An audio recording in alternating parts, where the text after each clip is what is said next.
Kung akala nyo ay puro kwento lang ang tungkol sa mga aswang, maghanda kayong makinig sa isang karanasan na magpapatayo ng balahibo nyo. Ang kwento ni Kuya Nestor ay tungkol sa isang tiktik na hindi lang basta nananakot, kundi tila may masamang balak sa kanyang pamilya. Sa kabila ng mga hakbang na ginawa niya at ng kanyang lolo para protektahan ang kanilang tahanan, may nangyari pa ring hindi inaasahan. Pakinggan nyo kung paano nila hinarap ang banta ng tiktik at kung bakit hanggang ngayon patuloy pa rin ang kanilang pagbabantay. Ako po si Kuya Nestor, Tubong Bicol.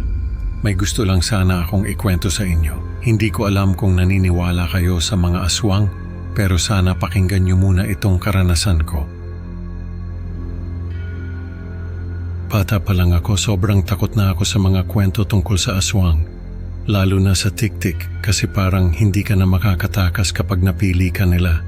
Parang lagi kang may kasamang multo. Kasi yung ibang aswang, may mga ritual pa raw na ginagawa. Pero yung tiktik, kapag nagustuhan ka raw niyan, hindi ka natitigilan. Parang stalker na hindi mo maiiwasan.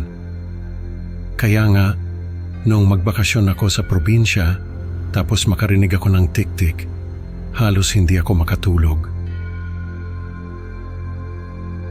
Nagalit pa nga sa akin si mama kasi binuksan ko yung ilaw sa kwarto ko. Sabi niya wala daw aswang at masyado lang akong nagpapaniwala sa kwento ng matatanda. Sabi ko may tiktik.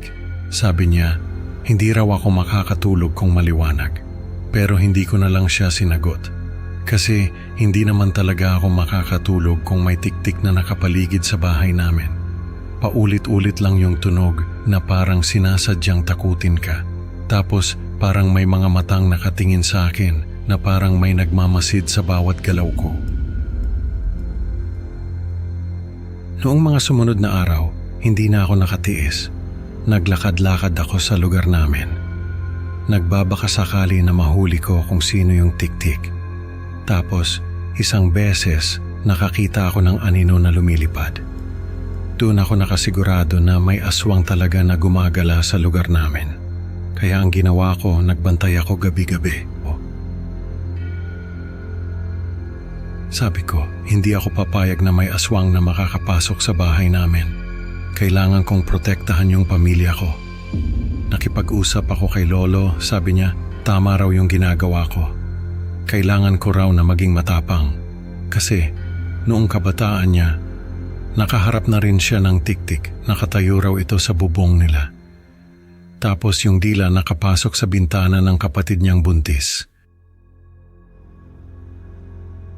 Nung makita raw niya yon, sinaksak niya ng itak yung dila. Tapos tinagan niya yung tiktik, napatay raw niya ito pero yung kapatid niya nakunan pa rin. Sabi ko kay Lolo, kung sakaling makikita ko yung tiktik, tawagin ko siya para magtulungan kami. Pumayag naman siya. Isang gabi naglalakad ako sa labas ng bahay. Tapos napansin ko na may nakatayo sa bubong. Hindi ko na pinansin yung takot na nararamdaman ko. Pumasok ako sa bahay at ginising si Lolo. Sabi ko, may tiktik na nakatayo sa bubong. Nagdala kami ng mga kutsilyo at itak. Tapos sinindihan namin yung mga sulo na nakalagay sa paligid ng bahay.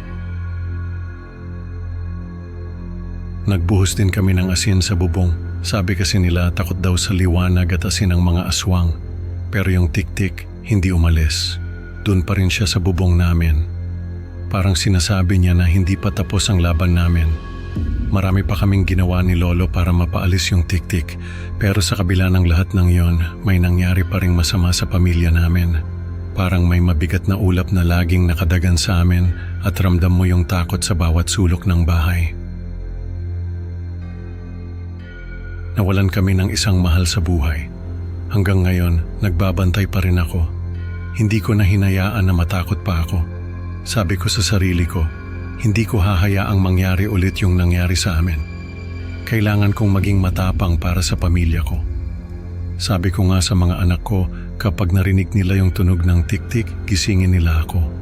Para kahit papaano, may pasa ko sa kanila yung kaalaman ko. Para sa susunod na henerasyon, may makakaharap pa rin sa tiktik na yon. Kasi hanggang ngayon naririnig ko pa rin yung tunog niya. Ilang taon na ang lumipas pero hindi pa rin siya tumitigil. Parang laging may banta na hindi mo alam kung kailan susugod. Kaya hindi rin ako tumitigil sa pagbabantay para sa pamilya ko at sa mga susunod na henerasyon. Nakakatakot isipin na minsan kahit anong proteksyon ang gawin natin, may mga bagay na hindi natin kayang kontrolin. Salamat sa pakikinig sa Creepy Pinoy Stories. Huwag kalimutang mag-like at subscribe para sa mas marami pang nakakatindig balahibong kwento. Excited na akong makita kayo sa susunod na upload. Tandaan kung naririnig mo ang tunog ng tik-tik, baka may nagmamasid sa'yo. Hanggang sa muli mga kaibigan.